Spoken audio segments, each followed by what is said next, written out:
Pues ya estamos de vuelta y miramos ahora, antes de nada, antes de empezar ya con el análisis, a una noticia de última hora. Declaraciones del ministro de Finanzas alemán, Christian Lindner, que, atención, acaba de avisar de que las finanzas estatales del país, de que las finanzas alemanas podrían quedar fuera de control si el gobierno no cambia de rumbo. Es verdad que Alemania ahora mismo está en una situación donde podría enfrentarse a una recesión técnica en cualquier momento. El gobierno parece que no las tiene todas consigo, que quiere llevar a cabo algún tipo de plan para salir de esta situación. No se ponen de acuerdo. Ya saben que en el gobierno alemán hay una coalición de 3 partidos y parece que aún así, bueno, pues desde el propio gobierno se está viendo las fracturas que existe ahora mismo en Alemania. Una Alemania que no sabe de momento cómo salir de esa situación de crisis. Bueno, pues pendientes de Alemania, pendientes también de cómo Olaf Scholz está haciendo frente a todo esto. Por cierto, Olaf Scholz se reúne ahora mismo con Macron y con el primer ministro polaco, con Donald Tusk. Será enseguida y a las 4 de la tarde se espera que empiece una comparecencia. Y hablando de Scholz y hablando de Macron, comenzamos ya esa sección de economía hoy y comenzamos hablando de Macron. Bueno, ya saben que hace ya más de 2 años desde que comenzó la guerra en Ucrania, una guerra en suelo europeo. Y desde Europa no hacen más que insistir en los peligros que tiene esto para el viejo continente y en que hay que seguir ayudando a Ucrania precisamente para que la guerra se contenga ahí y no acabe afectando a más países europeos. En las últimas horas quien ha sembrado la polémica es ni más ni menos que Emmanuel Macron, y no un país que sea un país de Europa del Este, un país que está cerca geográficamente de Rusia y que por lo tanto puede tener más miedo a que eso le acabe afectando. Como digo, no, ha sido este hombre, Emmanuel Macron, quien ha dado la voz de alarma en las últimas horas con un tono que podemos considerar ciertamente agresivo, al que no estamos acostumbrados a escuchar de líderes europeos. Esta vez, como digo, ha sido Macron quien ha dicho que Europa enfrentaría una amenaza existencial de una invasión rusa a menos que las fuerzas de Vladimir Putin hayan sido, o fueran más bien, derrotadas en Ucrania. Así de claro ha sido Emmanuel Macron. Dice: ¿quién puede pensar por un segundo que el presidente Putin, que no ha respetado ninguno de los límites y de los compromisos, se va a detener en Ucrania? Así lo ha dicho hoy Emmanuel Macron. Nous ferons ce qui est nécessaire pour atteindre notre objectif. Parce que si la Russie venait à gagner, la vie des Français changerait. De quelle manière? Nous n'aurons plus de sécurité en Europe. Qui peut penser une seule seconde que le président Poutine, qui n'a respecté aucune de ses limites et aucun de ses engagements. Pues aquí hay algo muy interesante también que ha dicho Emmanuel Macron precisamente. Ha recordado que por mucho que muchas personas quieran evitar pensar que bueno, esta guerra está en suelo europeo y que ese pensamiento de que pueda acabar afectando al resto de países europeos pueda acabar siendo una realidad, lo cierto es que efectivamente la guerra ahora mismo, la batalla entre Rusia y Ucrania se está dando en suelo del viejo continente. Y eso es real. Claro, Europa está, bueno, Ucrania más bien está dentro de Europa. Y al final lo que dice Emmanuel Macron también es, en realidad hay menos de 1.500 kilómetros entre Leópolis en Ucrania y Estrasburgo en Francia. De hecho, aquí lo estamos viendo, lo pueden ver justo ahí. 1.346 kilómetros entre ambas ciudades, que no es una distancia tan grande. La guerra está a solo 1.350 kilómetros de Francia. Así que Emmanuel Macron piensa que le pilla bastante cerca esa guerra. Bueno, Europa cada vez, ya saben que está siendo más agresiva en ese lenguaje respecto a Rusia y sobre todo parece que Emmanuel Macron está llevando más bien la voz cantante. No tanto Alemania, que ya saben que es la principal potencia europea, es más bien Francia la que está llevando la voz cantante en términos de diplomacia, en términos de geopolítica y también respecto a la guerra en Ucrania. Eso, según expertos como Miguel Ángel Temprano, es una estrategia que claramente Macron está personificando dentro de Europa. De el buenismo, ese tipo de cosas no funcionan, no han funcionado nunca en la historia de la humanidad. Eso de que todo hay que el diálogo, vamos a ver, obviamente claro que hay que dialogar, pero estar siempre con que solo es el diálogo no es una medida de mensaje suficientemente adecuada. Y yo creo que Macron lo único que está es poniendo en frente de un momento de palabras bastante groseras por parte de los rusos. En Europa llevamos escuchando meses, incluso más de un año en realidad, a muchos líderes europeos hablar de cómo sus países pueden verse amenazados también por Rusia, que pueden verse también invadidos o atacados en algún momento por parte de Vladimir Putin. Generalmente han sido países de Europa del Este, países geográficamente más cercanos, como les decía, al territorio ruso. Pero es verdad que ahora parece que cada vez hay más líderes como Emmanuel Macron que están planteando eso también a nivel generalizado en Europa. Uno de los últimos, por cierto, además de Macron, ha sido Polonia, ha sido su presidente, Duda, concretamente. Duda se ha hecho toda una gira, de hecho, esta semana. Primero ha estado en Estados Unidos, ha estado con Biden y también con el primer ministro polaco, por cierto. Luego estuvo ayer con Stoltenberg, con el secretario general de la OTAN, donde, por cierto, había dicho que había que acabar con el imperialismo de Rusia. Y hoy, como les decía, también va a estar con Scholz y con Macron, precisamente.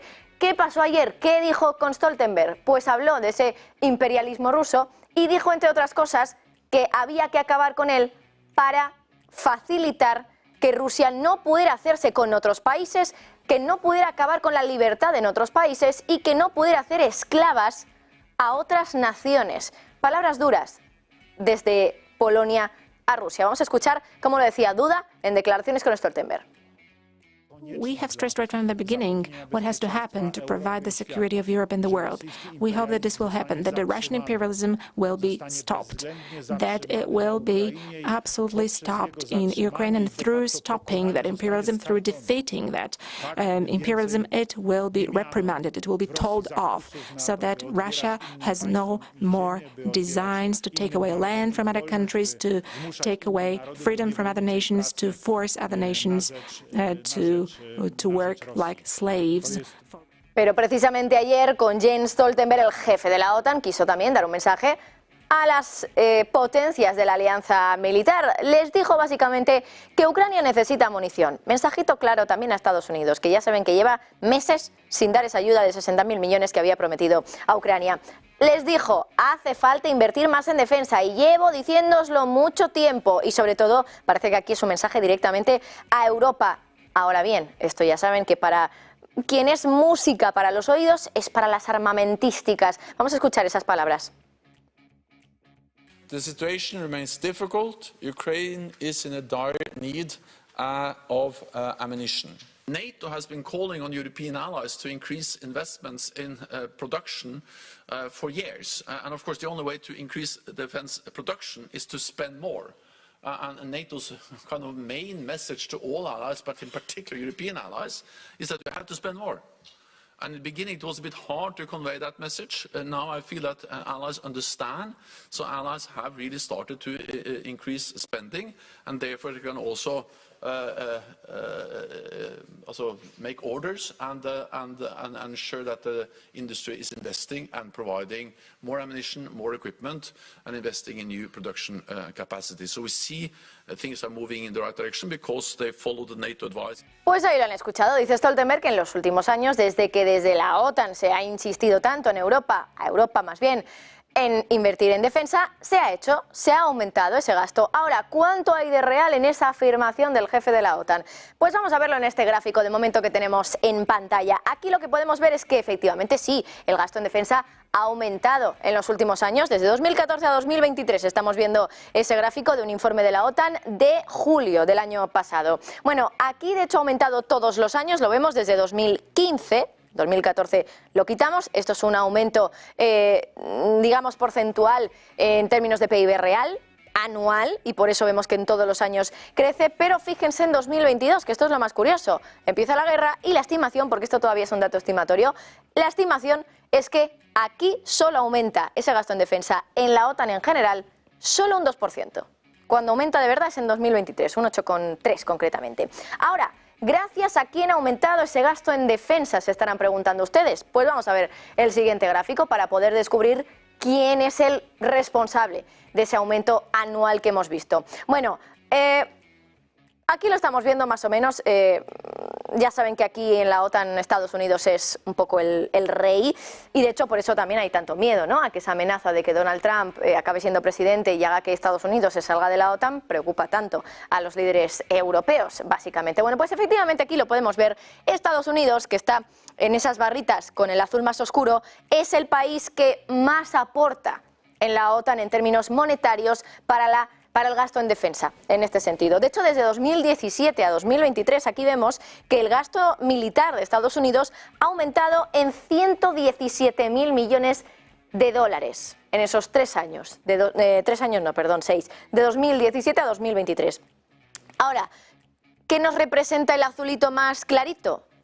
Los países de la OTAN, de Europa y Canadá también.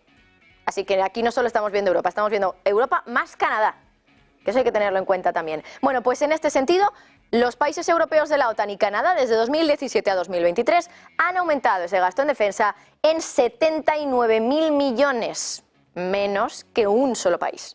Estados Unidos, 119.000, les decíamos, 117.000, perdón, les decíamos antes. Bueno, como dice Stoltenberg, Europa pues sí ha aumentado su gasto en defensa, eso no se lo podemos negar, por supuesto, pero de momento tampoco digamos que ha supuesto un enorme cambio, ¿no? en estos gráficos. Estados Unidos sin duda sigue siendo el rey absoluto de la OTAN y sin él perdería bastante la alianza militar. Bueno, con estos niveles de gasto en defensa la gran pregunta también es, ¿está Europa preparada para la guerra? Ayer Macron decía que la vuelta del viejo continente a la guerra no estaba tan lejos. Claro, y aquí lo interesante es ver cómo se consigue que esos inventarios de armas también vuelvan a estar a pleno rendimiento. De momento es el principal quebradero de cabeza de los países europeos. ¿Cómo conseguimos prepararnos para la guerra financieramente? ¿Cómo conseguimos el dinero? Básicamente, o lo pagan ustedes, los contribuyentes, o lo paga el mercado. Pero al final, si lo paga el mercado, lo van a acabar pagando ustedes también, porque son ustedes los que con sus impuestos van a acabar pagando la deuda y sus intereses. Bueno, Europa ya ha dicho que quiere pasar al modelo economía de guerra. Y lo ha dicho el comisario Thierry Breton, el comisario de Industria, que por cierto hace unos días, a principios de este mes, había presentado propuestas para alentar a los países europeos a comprar juntos más armas. Más armas, por cierto, a empresas europeas, que aquí también se pueden salir muy beneficiadas. Y ayudar también a que esas empresas puedan aumentar su capacidad de producción. Pero para hacerlo hay que invertir. Y seguramente invertir también dinero público. Si no, ¿por qué iban a aumentar esa capacidad de producción si luego en tiempos de paz no se necesita? A quien le viene bien es a esos países, a esas naciones que necesitan básicamente de esa capacidad de producción. Así que eso hay que pagarlo. Pero ahora, para aumentar esa producción, para aumentar esa capacidad, hace falta mucho dinero, como les decía. Aumentar el gasto en defensa es muy caro, básicamente. Ahora bien, ¿cuánto de caro es? Bueno, pues el experto Pere Ortega nos decía esta semana que si Europa quisiera aumentar su gasto militar al 2% de PIB, que es el objetivo que tiene la alianza militar, ahora mismo estamos por debajo, en el 1,5 aproximadamente de media, ¿cuánto dinero le haría falta invertir a Europa? Pues ni más ni menos que 200.000 millones. Si queremos conseguir el 3% que pide Polonia, necesitaríamos 400.000 millones. Ahí lo tienen. En este momento la media en Europa de gasto militar de los países miembros de la OTAN es del 1,5%. Y para llegar al 2%, todos los países deberían incrementar el gasto militar en Europa en 200.000 millones de euros. Una barbaridad. Eso para llegar al 2. Si tenemos que llegar al 3, entonces tenemos que invertir 400.000 millones más. Eso siempre hay que decirlo muy claro. Si tú inviertes en un ámbito, en presupuestos, tienes... Bueno, pues hoy sin duda las palabras de Macron son una de las claves del día, pero otra de ellas son los datos de inflación que nos siguen llegando. Estamos en marzo, la desinflación según los bancos centrales, bueno, sigue su proceso, pero es verdad que aquí nadie ha bajado aún los tipos de interés, por mucho que haya bajado la inflación, o sea que no ha bajado lo suficiente, básicamente. Hay que hacer esa reflexión también. Bueno, a pesar de que el mercado pensaba que iba a haber hasta 7 bajadas de tipos de interés en 2024, las cosas han cambiado mucho en estos primeros 3 meses de año y de 7 hemos pasado a 3, a 2 o incluso 1, como decía Neel Kashkari, miembro de la Reserva Federal. Pero bueno, hay momentos en los que, por ejemplo, como el actual, tenemos que hablar de inflación, básicamente. Estamos en marzo, hace ya un año que el ritmo de subida de precios empezó a bajar, pero es verdad que lo que parece en realidad que la desinflación se ha parado un poquito. Eso es la realidad. Esta semana hemos tenido datos de inflación de Estados Unidos, de países europeos como Francia hoy, España, Italia, Alemania. Y estos datos en realidad nos han sugerido que aunque la inflación ha bajado mucho, digamos que se ha quedado estancado en un rango del 2-3%. 3 más bien en Estados Unidos. En Europa parece que más cerca del 2%. Y aún así, sobre todo estos últimos datos de esta semana, han decepcionado respecto a las expectativas. Es decir, que no se está cumpliendo con lo que el mercado estaba esperando para la inflación. ¿Y esto qué puede indicar para los mercados financieros que han subido tanto, esperando unas bajadas de tipos que de momento no van a llegar? Bueno, vamos a ver estos gráficos. Aquí podemos ver enseguida cómo se ha movido también la inflación en los datos que hemos tenido esta semana. Justo aquí estamos viendo, de hecho, el IPC de Estados Unidos, que conocimos esta semana. El dato final es el primero que vemos, el de la derecha es la estimación que teníamos. IPP, inflación al productor, e IPC de Francia, que es el que hemos conocido en el día de hoy. Todos estos han decepcionado respecto a expectativas. El IPC de Estados Unidos salió en el 3,2, se esperaba que se mantuviera en el 3,1. Bueno, como ven, finalmente la subida fue de 1/10 respecto a las expectativas, pero eso al mercado no le suele gustar, ni 1/10 ni ninguna. IPP de Estados Unidos, es decir, la inflación mayorista, que esta es la que nos sirve como indicador adelantado de la primera, del IPC. 1,6% el dato final. El dato anterior, el dato de estimación, perdón, 1,1, o sea que quedó bastante lejos de las expectativas del mercado, concretamente en 5 décimas. Y luego tenemos, por último, el dato de IPC de Francia, que ha salido en el día de hoy en el mercado europeo. 3%, se esperaba 2,9, y esto es importante porque en Europa ya saben que se publican dos datos, el dato preliminar y el dato final, y generalmente no hay mucho cambio entre el dato preliminar y el final, suele ser bastante parecido. Bueno, pues hoy sí que hemos tenido un cambio en Francia, de 1/10, pero volvemos a repetir lo mismo, 1/10 importa, por supuesto. Bueno, son datos que cada vez sugieren más que la desinflación, que parecía que llevaba un ritmo espectacular, se está tomando un respiro, desde luego. Y ya lo decían muchos expertos, lo que más iba a costar era en realidad la última milla de la inflación. Muy literario, ¿no?, esto de la última milla, pero parece que tienen algo de razón los bancos centrales cuando insistían tanto en que esa última milla iba a costarnos bastante más. Bueno, fíjense si está costando esa última milla. De hecho, aquí tenemos el gráfico que llevamos. Este es el gráfico del IPC en Estados Unidos en los últimos meses. Llevamos desde julio en ese rango del 3,3%. De hecho, lo tienen ahí señalado con ese recuadro rojo. Es que no se ha movido. Fíjense lo rápidamente que subió esa inflación, lo rápidamente que ha bajado, y luego lleva medio año exactamente en el mismo sitio. 3,3, pero del 3 no baja. No ha bajado en ningún momento, de hecho. Bueno, desde luego que hemos estado viendo cómo esa inflación ha ido decepcionando en algunos meses, se ha quedado estancada. Y por eso, expertos como Gonzalo Cañete nos decían también en los últimos días que datos como el de ayer del IPP, la inflación mayorista, que subía 5 décimas respecto a expectativas, en realidad nos estaban sugiriendo algo negativo.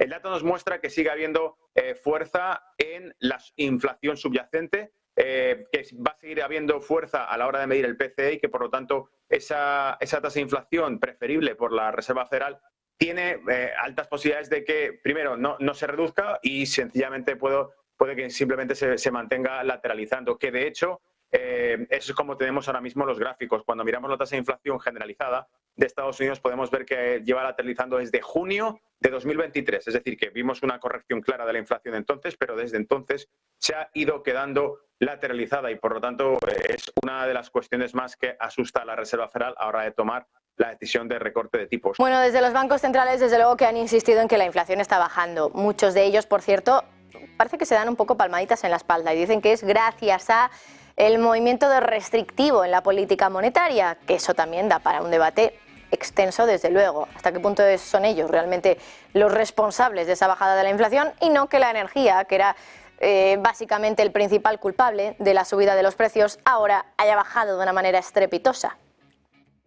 ¿Ellos han hecho algo para que la inflación baje tanto como ha bajado hasta ahora? Bueno, es una de las grandes preguntas, ¿no? Pero parece que precisamente todos esos datos hacen pensar también a los bancos centrales que quizá no sea el momento aún de bajar los tipos de interés, que a lo mejor es pronto todavía, y que llevar a cabo una bajada de tipos prematura tendría unos efectos negativos en los mercados y que incluso haría que pronto tuviéramos, en este caso el Banco Central Europeo, que volver a subir los tipos. Y ya saben que eso psicológicamente puede afectar mucho a los ciudadanos y a los mercados también. Esto decía Lagarde hace unas semanas.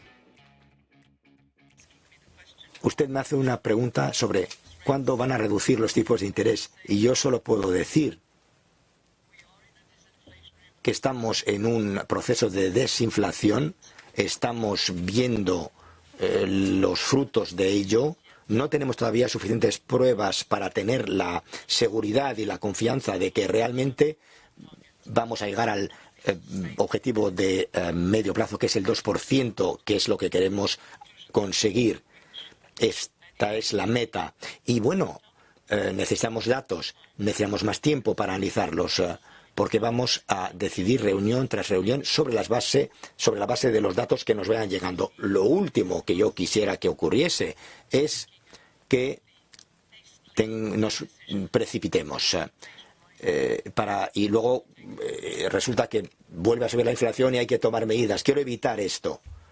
Por eso estamos siendo De hecho, hablando de Lagarde, precisamente en la anterior reunión de tipos, la de la semana pasada, ella decía explícitamente que aunque confía en el proceso de la desinflación, no tiene todavía confianza plena y que hace falta que lleguen más datos para poder pensar en tomar una decisión. ¿Qué decisión? Bajar los tipos. But we are not sufficiently confident, and we clearly need more evidence, more data, and we know that this data will come in the next few months. We will know a little more in April, but we will know a lot more in June. Y ahora nos vamos hasta China, enseguida lo vamos a ver. Ya saben que hace unas semanas el gobierno insistió en que el objetivo de crecimiento del 5% se iba a mantener también en 2024 y eso que, bueno, pues difícilmente se consiguió mantener también el año anterior, en 2023, cuando veníamos de una economía bastante dañada. En 2022, el año en el que todavía había restricciones del coronavirus en China. Bueno, pues todo eso a pesar de que muchos expertos claramente piensan que China está en un momento de desaceleración económica y que ya no vamos a ver más esos crecimientos tan estratosféricos del 8-10% más o menos en el gigante asiático. Bueno, ya saben que en gran parte la culpa de esto es, les decía, de las restricciones del coronavirus, pero también de la crisis inmobiliaria china que empezó en 2021 con la caída de Evergrande, esa gigante promotora inmobiliaria. Bueno, sin ir más lejos, esto continúa a día de hoy. Ya saben que esta semana hemos tenido a los acreedores de Country Garden, otra de las grandes promotoras inmobiliarias del país, avisando de que no les ha llegado el pago de un cupón de uno de los bonos de Country Garden. Así que la crisis inmobiliaria continúa allí. Pues bien, poco a poco vamos conociendo más datos del estado ahora mismo del inmobiliario chino, que ya saben que representa 2/3 aproximadamente de ese PIB del gigante asiático. Y no parece que esté remontando el inmobiliario chino. Hoy hemos conocido los datos de precios de viviendas nuevas y de segunda mano en las principales ciudades de China. Han caído, por cierto, en el mes de febrero a medida que se profundiza la crisis inmobiliaria del país. Y es que los precios de media de las viviendas nuevas en las ciudades más ricas de China, las llamadas ciudades de primer nivel, han caído un 1% respecto al año anterior, y las de vivienda de segunda mano, que aquí viene el desplome más grande, 6,3% de caída en los precios de la vivienda de segunda mano. Bueno, en las ciudades sureñas de Guangzhou y Shenzhen, aquí los precios de la vivienda nueva han caído un 4,6 y un 4,8 respectivamente. Pero hay más cosas. Esta semana Moody's, por ejemplo, también ha rebajado la calificación de deuda a Vanke, que es un gran promotor inmobiliario respaldado, por cierto, por el Estado, que tiene sede en Shenzhen.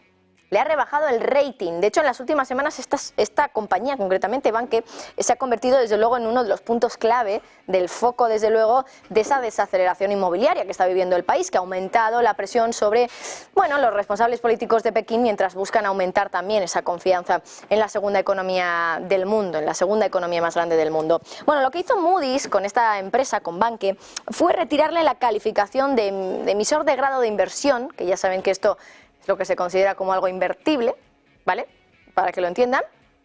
Y le ha rebajado también otras calificaciones de bonos y le ha colocado en revisión para una nueva rebaja. O sea que las cosas no parece que vengan muy bien para esta compañía. De hecho, Moody's lo que ha dicho es que esperaba que las métricas crediticias, la flexibilidad financiera y el colchón de liquidez de la compañía se debilitaran en los próximos 12 a 18 meses. Bueno, además de esto, hoy por cierto, con los datos de inflación de China, de precios de vivienda de China, el índice que sigue precisamente a este sector, el Hang Seng Mainland Properties, que sigue a grandes promotores inmobiliarios chinos que cotizan en Hong Kong, ha caído hoy más de un 2% en algunos momentos de la jornada. Desde luego que la economía china sigue en el punto de mira y sin duda solo hay que mirar, por ejemplo, a las perspectivas que tiene la OCDE para China. Dice que en los próximos 2 años no va a crecer a ese 5% que espera el país. These weaknesses, combined with an ageing population, weigh on growth, reducing expected trend growth in the future. In the next 2 years, China is expected to grow at an annual rate below 5%. This, as you can see, is a marked drop from the 8 to 10% achieved annually from 2000 to 2019.